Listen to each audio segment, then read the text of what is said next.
As dawn gently breaks over a rugged, untamed landscape, the first rays of sunlight spill across the mouth of a limestone cave.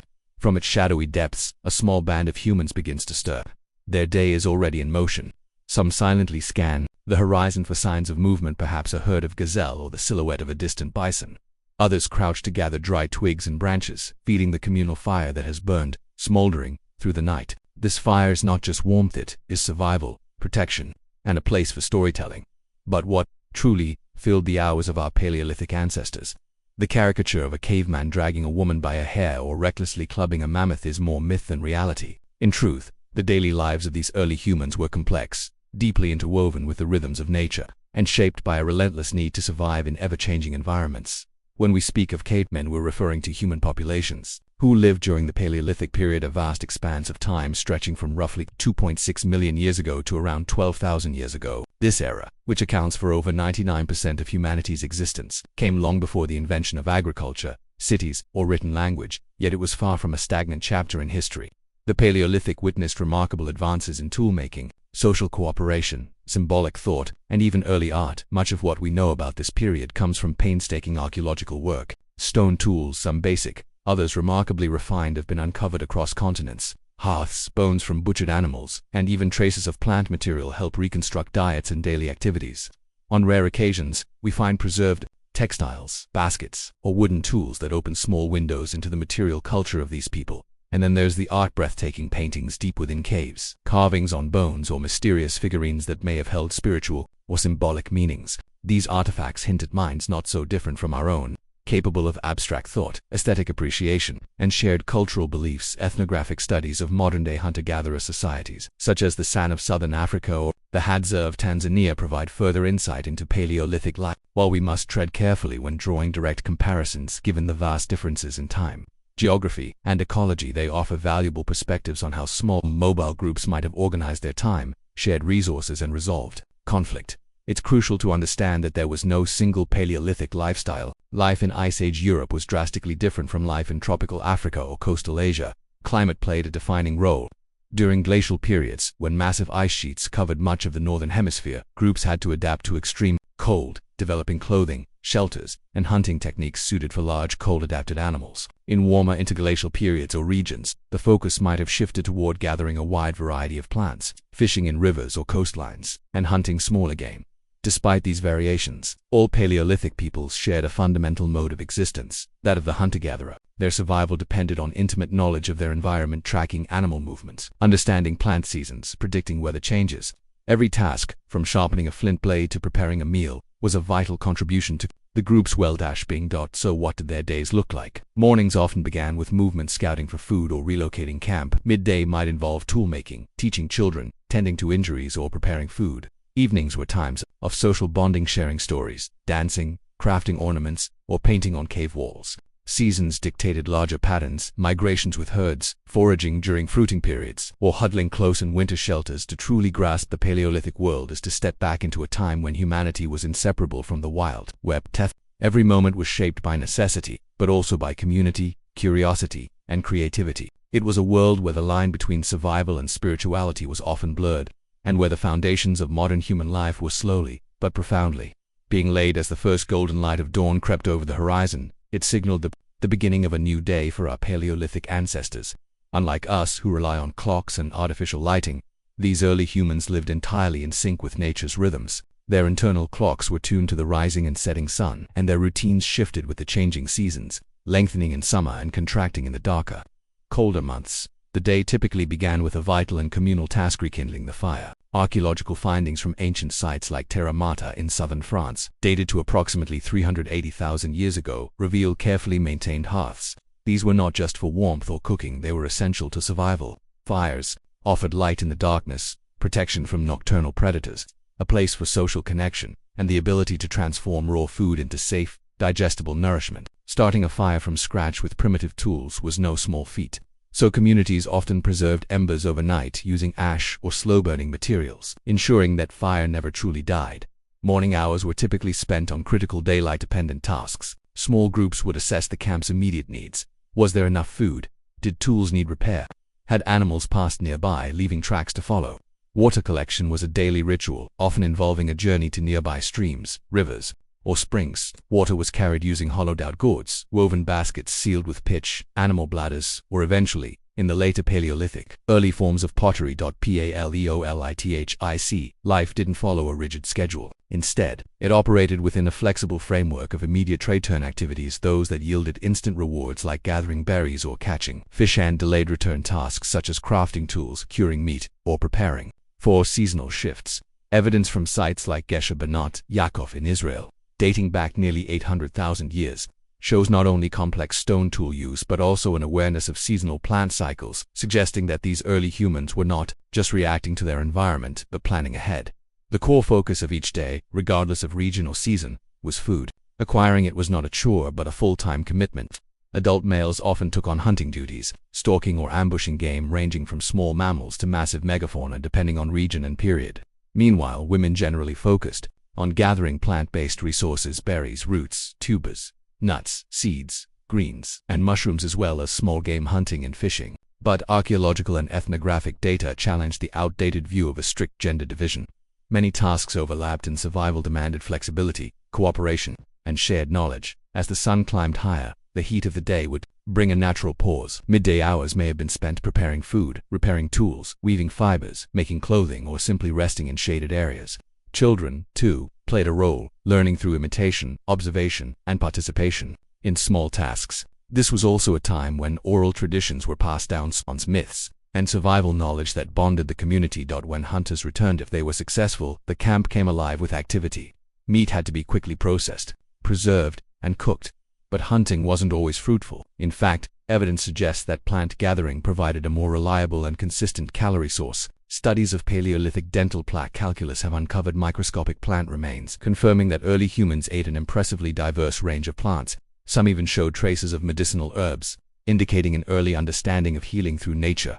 Gathering wasn't a simple task. It required intimate ecological knowledge, where to find certain plants, when they were in season, how to process them safely, and which ones could be used for food, medicine, or tools. This knowledge was cumulative, handed down over countless generations, forming a rich tapestry of ecological wisdom. Fishing also became an important subsistence strategy in certain areas. At the Costa site in Illinois, dating to around 9,000 years ago, researchers discovered evidence of nets and bone hooks, early tools that allowed humans to exploit rivers and lakes for fish. Fishing, like hunting and gathering, was seasonal. In spring, people might collect eggs, greens, and migrating birds. In summer, they harvested berries and fished heavily. Autumn brought nuts and the fattening of animals. Winter, harsh and unforgiving, relied more on preserved foods, dried meats, smoked fish, or frozen caches hidden in pits dug into the permafrost. Though food storage was primitive, it was crucial. Jerky-like dried meats, frozen stores in colder regions, and underground pits lined with insulating materials helped extend the shelf life of perishables. These innovations show that even in the absence of agriculture, early humans had sophisticated methods of resource management. And then there was cooking.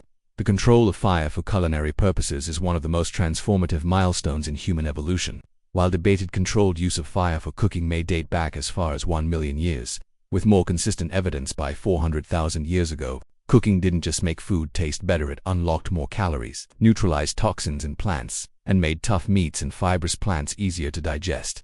It was a technological and nutritional revolution. Evenings in the Paleolithic world were marked by a return to the hearth. As the sun set, people gathered around the fire not just to eat and rest, but to connect. Stories were shared, myths, memories, lessons, and warnings. Music may have been played on simple flutes or drums, and rituals performed under starlit skies. This was when knowledge was passed down, social bonds reinforced, and identity reaffirmed. The Paleolithic day was not primitive in the pejorative sense but primal, raw, and richly human. It demanded intelligence, cooperation, creativity, and resilience, while they lived without the comforts of modern life. These ancestors laid the foundations for everything that would come after: language, culture, innovation, and the spark of civilization itself. Paleolithic life was far more sophisticated than the crude caveman stereotype suggests. It was a time of relentless adaptation, creativity, and ingenuity. Among the most defining aspects of daily life was toolmaking, a task that was not sporadic or occasional, but a constant essential part of survival. Paleolithic humans spent significant portions of their lives not only using tools but manufacturing, maintaining, and refining them with remarkable precision. The art and evolution of toolmaking. Early humans quickly learned that the sharp edge of a flint or chert stone could make the difference between hunger and survival. But tools wore down with use. They dulled, broke, and needed regular resharpening or complete replacement. A skilled knapper, someone adept at striking stone, could produce a basic cutting edge within minutes. However, crafting more complex tools required hours, sometimes days, of focused labor. Toolmaking was not a simple process of trial and error.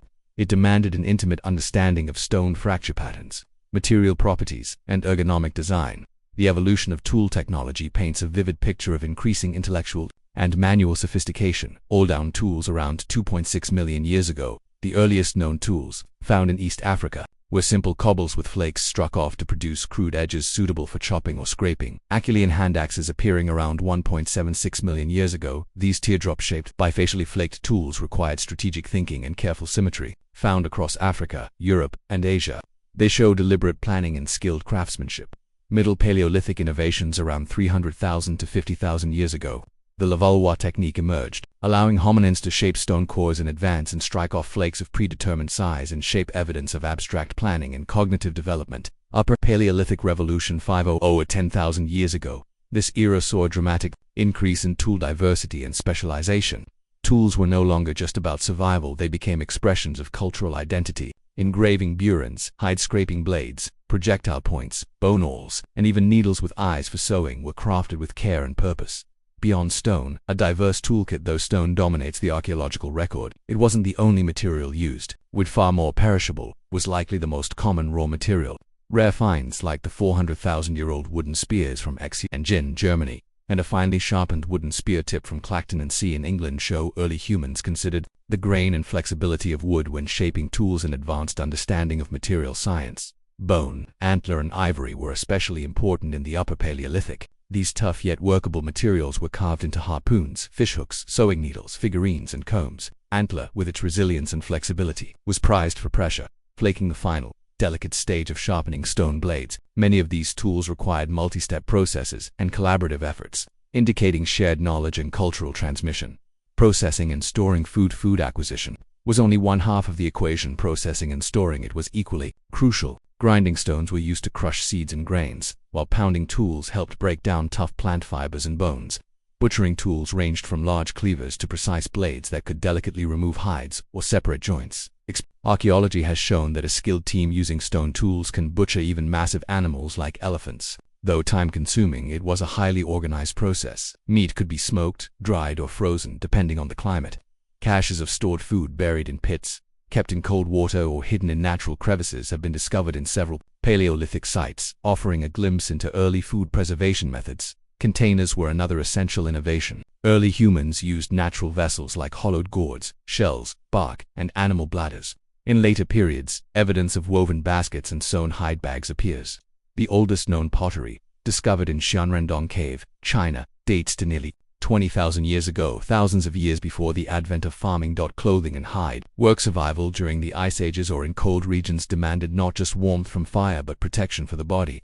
Paleolithic humans developed advanced clothing technology. Stone scrapers helped remove tissue and fat from hides, preparing them for drying and softening.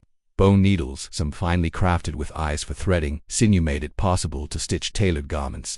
These early clothes weren't simply wraps, they could include multi-layered outfits with stitched seams, belts, and even decorative fringes. Living spaces and shelter. The popular image of early humans living exclusively in caves is misleading. While caves and rock overhangs were certainly used, especially in cold mountainous regions, they were not the only or even the primary form of shelter. Caves were seasonally occupied, often during winter or harsh weather, and archaeological evidence from iconic sites like Lascaux in France or El Castillo in Spain shows long-term human activity, sometimes spanning generations. More commonly, people built shelters at Terra Amata in southern France, dated to around 400,000 years ago. Archaeologists discovered the remains of oval huts about 8 to 15 meters long, supported by wooden posts and possibly covered with thatch or hides. In Masaryk, Ukraine, around 15,000 years ago, people built circular dwellings from mammoth bones, covered with hides and organized into interior living zones, sleeping areas, hearths, toolmaking stations, and food storage. These homes needed regular maintenance. Fires had to be kept alive, walls patched after storms, and waste cleared away. At some sites, designated trash zones or refuse heaps have been identified, showing intentional cleanliness and spatial planning. Social structures and daily life. The basic social unit was the band, typically 20 to 30 individuals composed of several related families.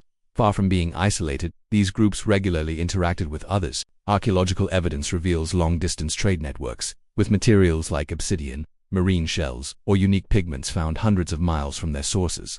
This suggests gift exchange, intergroup marriage, and perhaps even organized trade. Food sharing was fundamental. When a hunter made a successful kill, the meat was distributed across the group, creating bonds and obligations. Evidence from sites like Dolní Věstanice, Czech Republic, 29,000 years ago includes massive hearths capable of preparing food for dozens, indicating large communal meals, possibly ritualized feasts that reinforced social cohesion. Raising the young and caring for the sick. Unlike modern societies with distinct roles based on age, Paleolithic children were likely integrated into daily life from a young age. They watched adults craft tools, gather food, and tend fires, learning through observation and imitation. Toys, miniature tools, and small figurines found at some sites suggest both play and education. Evidence of care for the ill and injured is profound.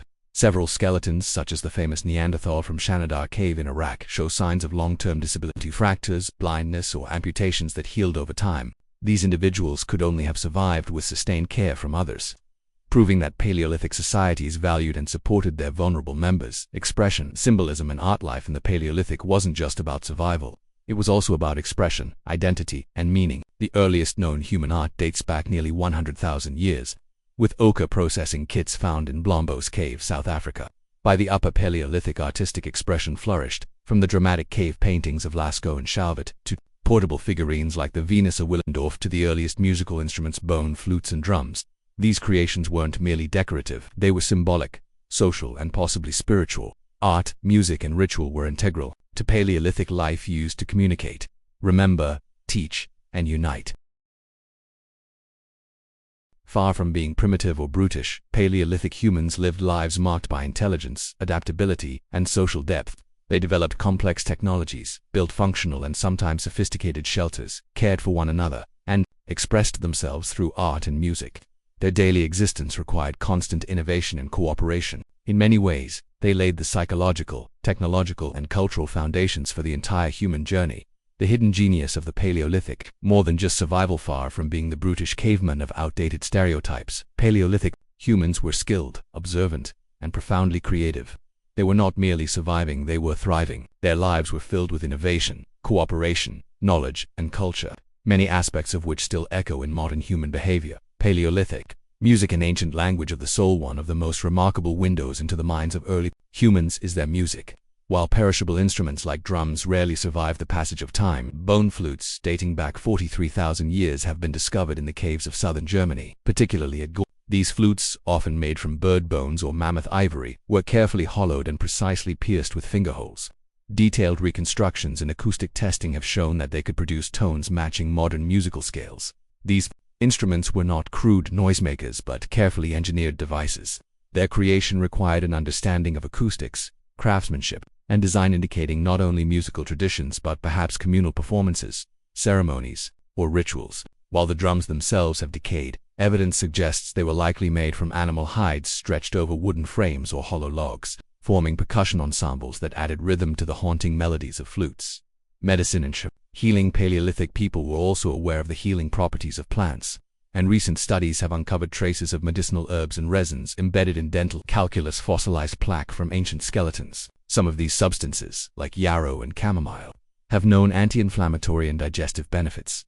There's also tantalizing evidence of shamanic or spiritual healing practices. Cave art depicting therianthrope figures, beings with combined human and animal features, may represent shamans in trance states or spiritual transformations. These images, painted deep inside remote cave chambers, suggest the use of altered states of consciousness, possibly through dancing, chanting, sensory deprivation, or plant-based hallucinogens. These weren't just art, they were spiritual technologies, tools for navigating invisible realms. Conflict and cooperation. Conflict was not absent in the Paleolithic, but nor was it constant or dominant. Some skeletal remains reveal signs of trauma caused by violence, such as skull fractures or embedded weapon points. However, these cases are relatively rare compared to later agricultural societies, where land ownership and food surplus led to intensified warfare. The relatively low population density and abundance of resources in many Paleolithic environments likely reduced the frequency of violent conflict. Instead, cooperation, mutual aid, and reciprocity were often essential for survival. Networks between bands fostered sharing, trade, and social alliances. Environmental stewardship and land management. Paleolithic humans were not passive wanderers living at the mercy of nature. They were active environmental managers. Evidence from sites in Australia shows Aboriginal firestick farming, controlled burning of land to encourage plant regrowth, has been practiced for over 65,000 years. These fires created patchwork ecosystems that enhanced biodiversity and attracted grazing animals, forming sustainable hunting grounds. Similarly, in Europe and Africa, selective hunting and plant use point to intentional ecological manipulation. They knew the seasonal behavior of animals, the growth cycles of plants, and the subtle interplay between predator and prey in various ecosystems. Generalists, not specialists, unlike modern humans, who often have narrow areas of expertise. Paleolithic individuals were universal experts. Each person likely possessed working knowledge of dozens of plant species and their nutritional or medicinal properties, the behavior and anatomy of prey animals, the types of stone and bone best suited for tools, weather patterns and seasonal migration, cycles, fire control, shelter building, and clothing production, social protocols for cooperation, sharing, and conflict resolution. This breadth of knowledge fostered a highly adaptive, mobile, and resilient society, capable of adjusting quickly to environmental change, resource shifts, and new challenges. Technological sophistication. In some Paleolithic tools may appear primitive to the untrained eye. They were the product of generations of innovation and testing. Behind each spear point, scraper, or blade lay a deep understanding of material science, biomechanics, and practical application. For example, projectile points were aerodynamically designed for throwing efficiency. Stone blades were created with precise angles to maximize cutting power. Composite tools, stone tips mounted on wooden shafts with resin and sinew, show mastery in combining materials. These tools were modular, repairable, and multifunctional, not unlike modern Swiss Army knives. Many principles used in modern engineering, such as leverage, edge geometry, and ergonomic grip, were already being applied in Paleolithic times. Symbolism, abstract thought, and culture. Perhaps the most defining feature of the Paleolithic is the emergence of symbolic thought. Humans began to express themselves through visual symbols, music, bodily adornment, and spiritual practice. This symbolic expression distinguishes us from all other species and was not a late development. It began early and deepened over time. Cave paintings in Lascaux, Chauvet, and Altamira depict animals, human figures, abstract signs, and possibly storytelling scenes. Personal ornaments such as beads, carved pendants, and painted shells suggest identity, status, or group belonging. Burial practices, including grave goods and ochre-stained bones, point toward early concepts of the afterlife, memory, and mourning. These cultural behaviors weren't decorative extras. They were central to Paleolithic life, helping humans form strong group identities, preserve knowledge, and connect to forces beyond the material world. Sustainability, balance, and resilience. The Paleolithic way of life represents the longest-lasting and most sustainable human adaptation in history. It supported our species for over 2.5 million years, across multiple continents and extreme climates, from icy tundras to tropical forests. Unlike modern industrial civilization, Paleolithic populations generally lived in balance with their environment. Population growth was constrained by mobility, resource availability, and social customs. Instead of exhausting ecosystems, many groups enhanced them through mobility, rotation of use, and respect for natural rhythms. What did cavemen actually do all day? If we were to watch a day in the life of a Paleolithic band, we would not see grunting, aimless wandering, or brute force survival. Instead, we would witness a highly organized, deeply meaningful lifestyle that included crafting and maintaining complex tools, hunting and gathering with strategic planning, preparing and sharing meals with sophisticated techniques, repairing shelters and tending fires, educating the young through example and participation, creating music, dance, and ritual, tending to the sick, disabled, and elderly, participating in trade, storytelling, and community governance. Their days were filled with purpose, connection, and continuity. They lived with a powerful awareness of both immediate needs and long-term sustainability, a legacy worth remembering the next time we imagine a caveman. We should not picture a cartoonish, unkempt brute dragging a club. Instead, we should envision a skilled technologist refining stone tools, environmental engineer managing landscapes, botanist and healer identifying medicinal plants, artist and musician exploring expression and transcendence, cultural teacher passing on oral traditions and wisdom, cooperative social being rooted in kinship, ritual and reciprocity. In short, a remarkably adaptable human whose ingenuity and resilience laid the foundation for everything we are today.